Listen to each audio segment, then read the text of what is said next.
할렐루야. 4월 둘째 주 예배에 오신 우리 성도 여러분들 환영하고 축복합니다. 거룩한 주일 우리 예배를 통하여서 하나님께서 주신 은혜가 우리 성도님들의 삶과 가정에 가득 넘치시길 간절히 소망합니다. 네, 오늘도 변함없이 저를 향해서 한번 샬롬, 여러분들 자신을 향해서 한번 샬롬, 옆 사람을 향해서 샬롬 한번 인사하시지 않겠습니까? 시작. 샬롬, 샬롬, 샬롬. 아멘.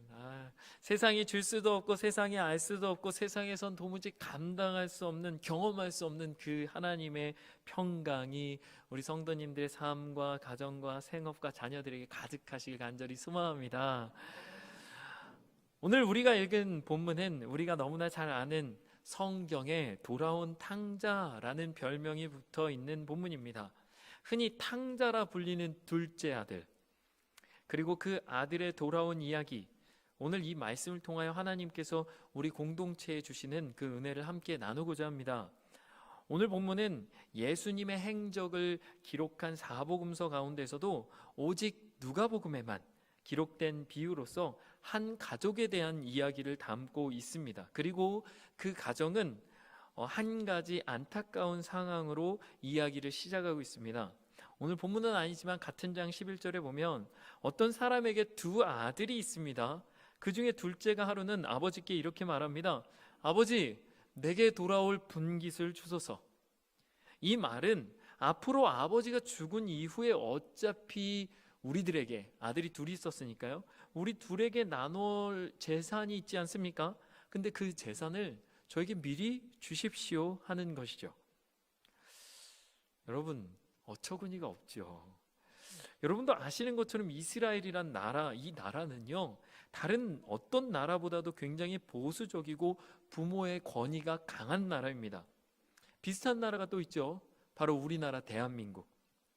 우리나라도 가부장적인 유교 문화가 이 나라의 근간을 이루고 있지 않습니까? 그래서 과거에는요, 아버지의 말이라면 죽는 신용이라도 해야 하는 것이 자녀된 도리였습니다. 이스라엘도 마찬가지였어요. 심지어 가족 중 자녀에 대한 아버지의 권리는요, 그 누구도, 심지어 왕이라도 건드릴 수 없는 것이었습니다. 그런데 아들이, 그것도 모든 것을 상속받기로 약속된 장자가 아니라 차자가, 둘째가 와서 아버지에게 미리 재산을 달라고 하는 것은 이 비유의 별명 그대로 이미 탕자, 방탕한 아들의 모습을 그대로 보여주는 실예라고 할 수 있습니다. 그런데 자녀의 문제는 이 가정도 쉽지 않았다는 것을 드러내는 것일까요? 저 같으면 두들겨 패서라도 그 아들을 정신 차리게 할 것 같은 상황인데요. 저도 두 아들의 아버지고 아주 가끔이지만 아들들이 아빠, 전에 할머니가 주신 세뱃돈은 어디 있어요? 라고 물어보면 일단 이 방으로 따라와 볼래? 라고 끌고 들어가고 싶은 그 충동이 불쑥불쑥 올라오는 아주 평범한 아버지이기 때문 아니겠습니까?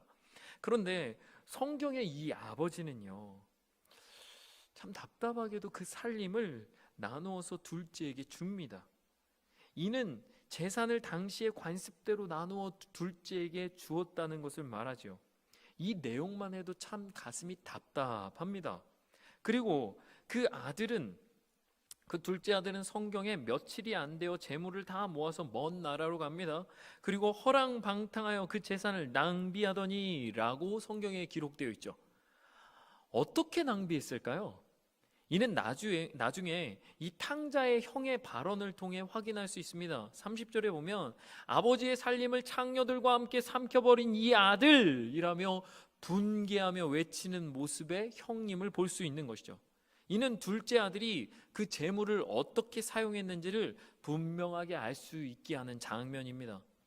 역시 부모에게 순종하지 않고 사는 아들이 잘 되는 건 말이 안 되죠. 그리고 14절 이하에 보면 그렇게 허랑방탕하게 집중적으로 신나게 놀던 둘째 아들은 재물이 떨어지자마자 후회를 합니다. 먹을 것이 없어졌어요. 굶주립니다. 그래서 돼지가 먹는 쥐엄 열매라도 먹고자 하지만 돼지들이 괜히 돼지입니까? 남기는 게 없어요. 그러니까 돌이켜서 아버지 생각을 하는 것이죠. 자기 아버지 집에는 품꾼도 배를 굼지 않고 사는 것을 보아왔거든요. 나는 비장하게 결연하게 아주 다짐을 합니다. 그리고 심지어 연습하는 장면이 오늘 본문에 등장합니다. 18절에 보니까 이 아들이 다짐을 하고 연습을 하는데 어떤 연습을 하냐면 이렇게 되어 있습니다. 내가 일어나 아버지께 가서 이르기를 아버지 내가 하늘과 아버지께 죄를 지었사오니 지금부터는 아버지의 아들이라 일컬음을 감당하지 못하겠나이다. 나를 품꾼의 하나로 보소서 하리라 하고. 여러분, 아버지께 아직 말씀을 드린 게 아닙니다. 아버지께 말씀을 드린 게 아니고 연습한 거예요. 연습. 이렇게 말해야지. 그리고 대사도 아주 비장하게 썼습니다. 멋지게 썼습니다. 얼마나 거창합니까? 그냥 아버지 한 번만 봐주세요 이게 아니에요.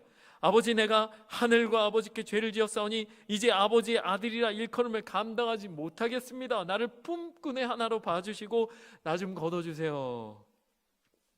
싹싹 빌어도 시원찮은데 지금 대사 연습이나 하고 있으니 얼마나 한심한 아들입니까? 결국 아버지께 돌아는 갑니다. 그런데요, 이 아들의 생각대로 장면이 진행되지가 않아요. 아직 거리가 먼데 본문을 보십시오. 20절에 보니 이에 일어나 아버지께로 돌아가니라. 아직도 거리가 먼데 아버지가 그를 보고 측은히 여겨 달려가 목을 안고 입을 맞추니. 아직 거리가 먼데 아버지가 달려오는 거예요. 아들이 달려가는 게 아니라 아버지가 막 달려오는 겁니다. 달려와서 목을 끌어안고 입을 맞추는 것이죠. 이게 어떻게 된 상황입니까? 사실 스스로 생각했던 장면은 분노한 아버지 앞에 바짝 엎드렸다가 일어나며 연습한 대사를 해야 되는 거예요. 연습했지 않습니까? 그런데 갑자기 생각지도 못하게 아버지가 달려와서 목을 안고 입을 맞추니까 정신을 차릴 수가 없는 겁니다. 그래도 연습한 보람이 있네요. 연습한 걸 대사를 시작합니다. 21절에 보니 입을 엽니다.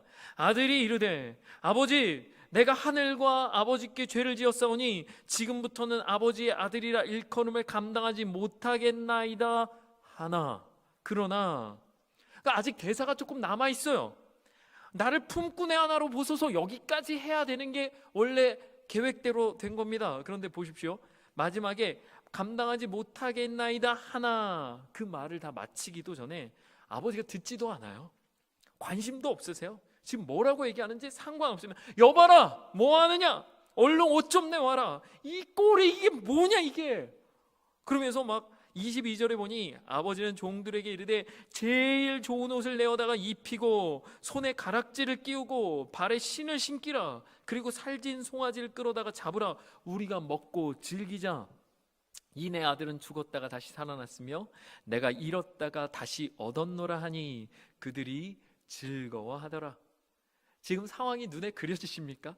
아들은요 연습한 말을 다 못 꺼냈습니다. 꺼내지도 못했어요. 그러니 마지막 구절을 해야 되는데 하며 울상입니다. 근데 아버지는요 싱글벙글이에요. 웃음이 떠나지 않습니다. 그리고 옷을 깨끗한 옷을 입히고 가락지를 끼워주고 송아지를 잡으라 하는 그 분주한 장면, 그리고 그것을 바라보는 이들, 24절에 보니 그들이 다 즐거워하는 거예요. 참 재밌는 광경을 보고 있는 그 내용이죠. 이것이 예수님이 하셨던 탕자의 비유입니다. 왜 이런 비유를 하셨을까요? 그 이유에 관해서 15장 1절 2절에 정확하게 나와 있습니다.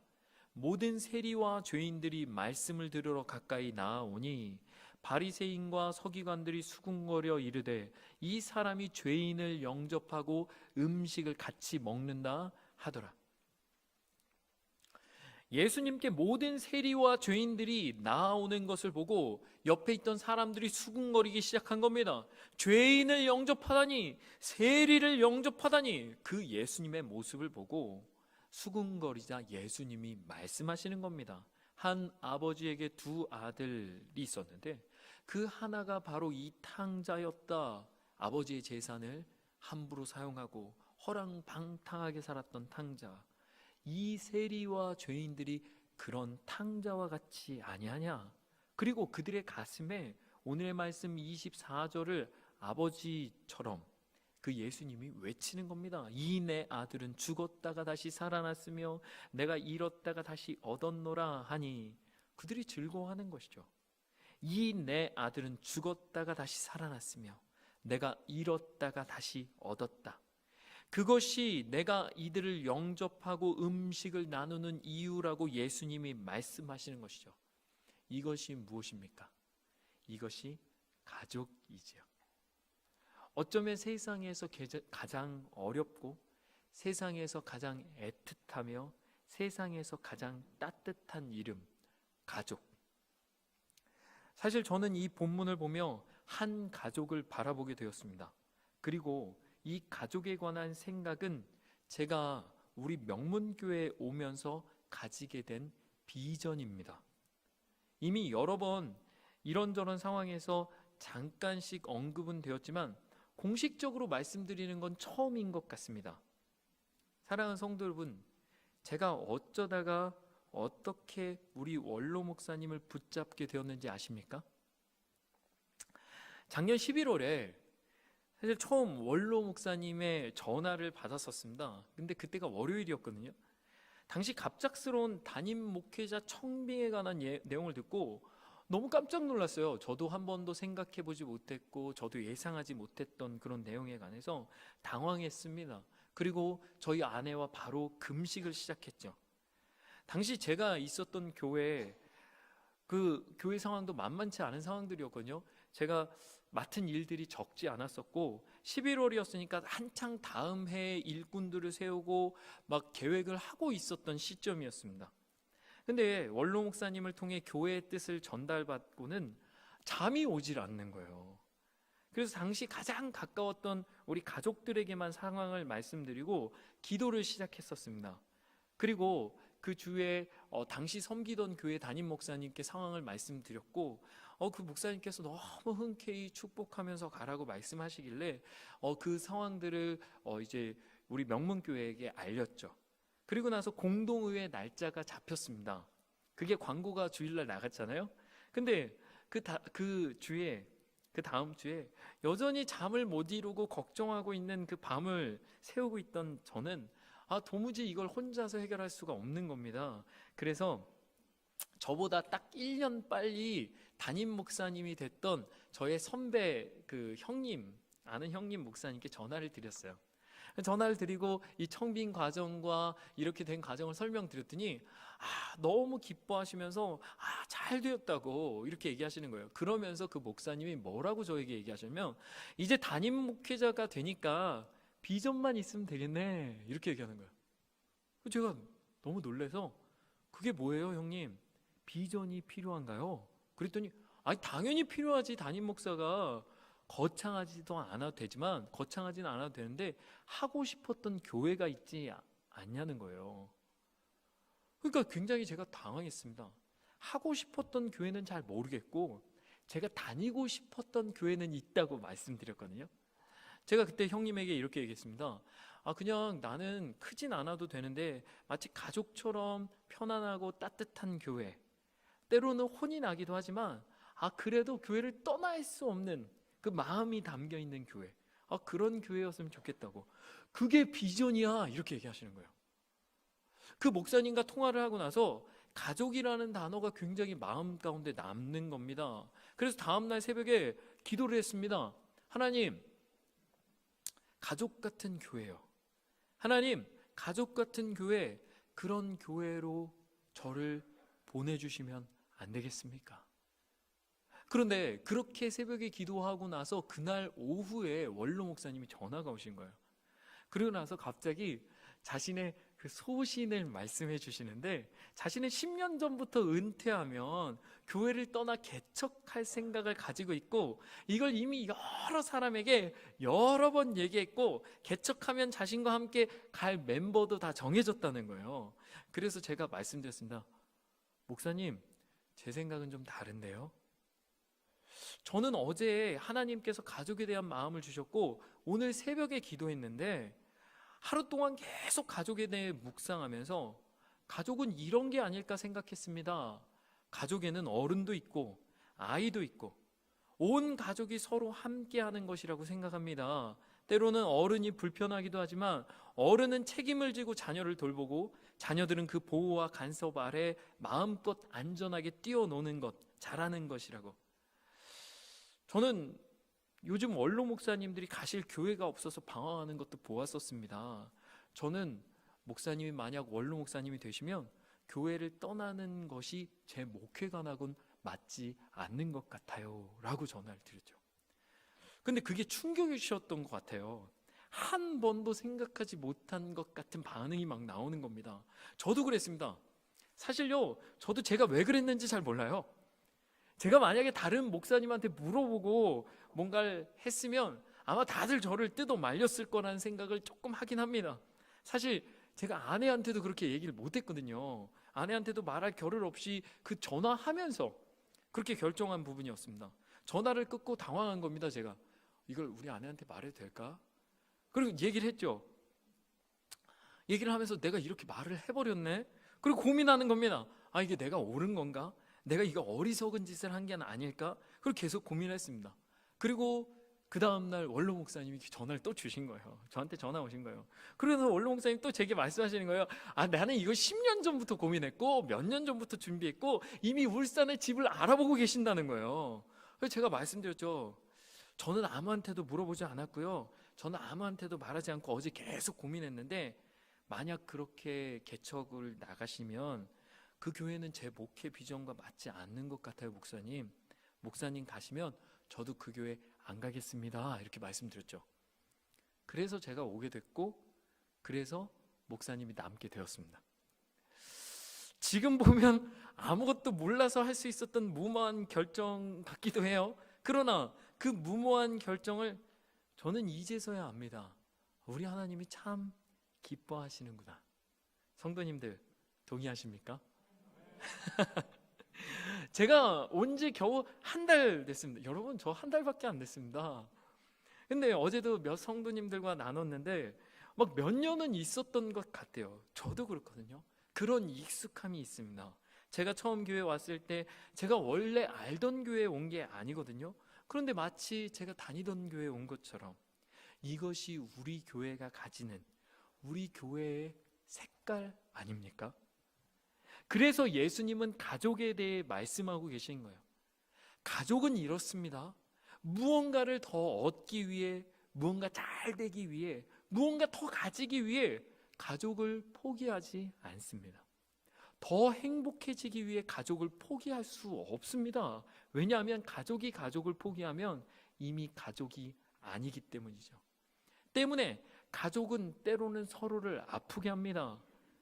가족 구성원 가운데 뜻이 다른 사람이 있고 아파서 돌봐줘야 하는 사람이 있으며 때로는 낙담하여 넘어진 사람이 있고 심하게 싸워 서로의 마음을 헤집어 놓는 경우도 있지요. 왜냐하면 가족이니까 내버려 둘 수 없거든요. 그러나 그렇게 박터지게 싸우고도 다음 날이면 함께 식탁에 마주 앉아 이런 웬수라는 말을 하면서도 정갈한 음식을 내어놓는 어머니와 쥐어 박을 것 같은 표정을 지으면서도 용돈을 내미는 아버지와 난 빨리 돈 벌어서 이 집에서 나갈 거야 외치지만 집을 그리워하는 자녀들과 몸져 누워있는 날이 훨씬 많아도 항상 어린아이처럼 우리를 걱정하는 노쇠한 할아버지와 할머니가 있어 누구 하나 서로를 포기하지 않는 것, 저는 그것이 가족이라 생각합니다. 예수님이 말씀하시는 거예요. 하나님의 나라는 이런 가족이기 때문에 이 아버지의 품이 얼마나 넓습니까? 어떤 죄를 지어도 어떤 상처를 내도 아버지는 그것에 낙담하지 않고 낙심하지 않고 달려가서 그 아들을 안아주고 입 맞추는 것이죠. 무엇하다 왔냐? 무슨 죄를 지었냐? 묻지도 않으세요. 그것이 내 아들이고 내 가족이기 때문이죠. 심지어 그런 아버지를 보며 실망하는 아들도 있었습니다. 첫째 아들, 이 가정의 장남, 둘째 아들의 복귀로 집에서 잔치가 벌어졌는데도 맏아들은 마음에 들지 않아요. 왜냐하면 저렇게 허랑방탕하게 버릇없이 굴었던 아들이 돌아왔고 아버지의 재산을 탕진했던 그 아들이 돌아왔다고 송아지를 잡고 잔치하는 아버지가 못마땅한 것이죠. 그러나 아버지는요, 그 아들에게도 손을 내밉니다.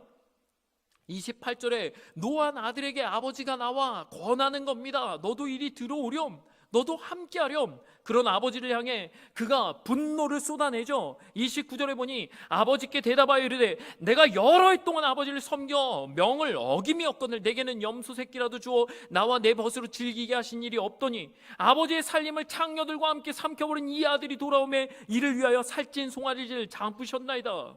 아버지 어떻게 이렇게 할 수 있습니까? 그러나 아버지의 대답이 어떻습니까?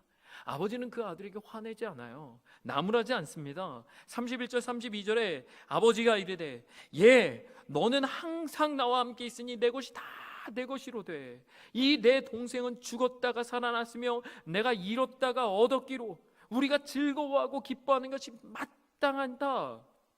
내 것은 다 내 것이고 내 아들이 지금 돌아온 게 아니라 너의 동생이 죽었다가 살아난 것이다. 여기 보십시오. 뭐라고 얘기합니까? 내 아들이 죽었다가 살아난 게 아니라 너의 동생이 죽었다가 살아난 거다.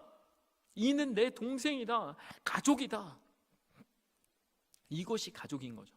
서로 의견이 달라도 그것 때문에 서로 비난해도 포기하지 않는 것이 가족. 그러면 묻고 싶은 겁니다. 우리는 가족입니까? 사실 이 한국 땅의 분열이 얼마나 많습니까? 세대 차이에 의한 갈등이 있겠죠. 어른들은 젊은이들이 그 옷차림과 문화가 이해가 안 될지 모르고 또 자녀들은 그런 어른들의 사고방식이 이해가 안 갈지 모릅니다. 같은 세대라 하더라도 정치적인 색깔 때문에 이것이 옳다 저것이 옳다 대립하고 있죠. 그러나 우리 명문교회의 자랑이 무엇입니까? 사실 너무 많아요. 서로 막 자원하고 봉사하는 것도 토요일날 누가 시키지 않아도 그냥 새벽 예배 끝나자마자 곳곳을 쓸고 닦는 분들 아무도 시키지 않아요. 누구나 얼마나 찬양을 즐거워하는지 다 찬양대로 서는 모습. 성경 릴레이를 제가 한번 권유했었는데 2주 전에 권유했는데 10일 만에 성경 전체를 일독하는 그런 성도들이 어디 있습니까? 지금요 더 읽어갖고 지금 사사기를 넘어갔어요. 이 열정과 순종하는 모습, 이것이 다 우리 교회의 자랑 아닙니까? 그러나 저는 여기에 한 가지를 더 하고 싶은 거예요. 그것은 막연히 알고는 있었지만 이야기 나누지 못했던 가족이 되는 교회. 가족이기 때문에 다른 의견도 있지만 때로는 다른 색깔도 있지만 때로는 다른 모습도 있지만 그걸 인정하고 사랑해주고 기도해주고 기다려주는 것. 아버지는 탕자도 그리 아버지의 가슴에 상처를 입히고 떠나 허랑방탕하게 죄짓고 온 그 아들도 기꺼이 안아주었습니다. 그런데 우리가 품지 못할 사람이 누가 있습니까? 죄를 지어도 그렇게 방황하다 돌아와도 여러분들의 아들과 딸이 아빠 문 좀 열어주세요, 엄마 나 잘못했어요 하면 안 받아주실 부모가 여기 어디에 있습니까? 우리 교회 원로 목사님이 25년 동안 목회하며 하셨던 일이 무엇인가요? 오는 사람 누구도 막지 않는 것. 심지어 목사님을 누가 비난하면 목사님이 전체 교인 번호를 그분에게 주라고 했답니다. 왜 그렇게 하셨습니까? 마음껏 욕해도 좋으니까, 나 욕해도 되우니까 교회 떠나지 말라고, 주님은 떠나지 말라고. 이것이 아버지의 넉넉함. 두 아들의 어떤 행동과 말에도 상처받지 않고 안아주던 아버지의 모습 아닙니까? 그럼 결국 그 모습을 보고 자라난 아들들은 나중에 어떻게 되었을까요? 탕자도 아버지가 되고 그 형도 아버지가 되는 것이죠. 그리고 그들도 그런 아버지가 되지 않았겠습니까? 어떤 아들이 방황해도 안아주는 아버지, 어떤 아들이 비난해도 그 모습조차 사랑해주는 아버지, 포기하지 않는 아버지가 그들도 되지 않았겠습니까? 저는 그런 교회가 되면 좋겠습니다.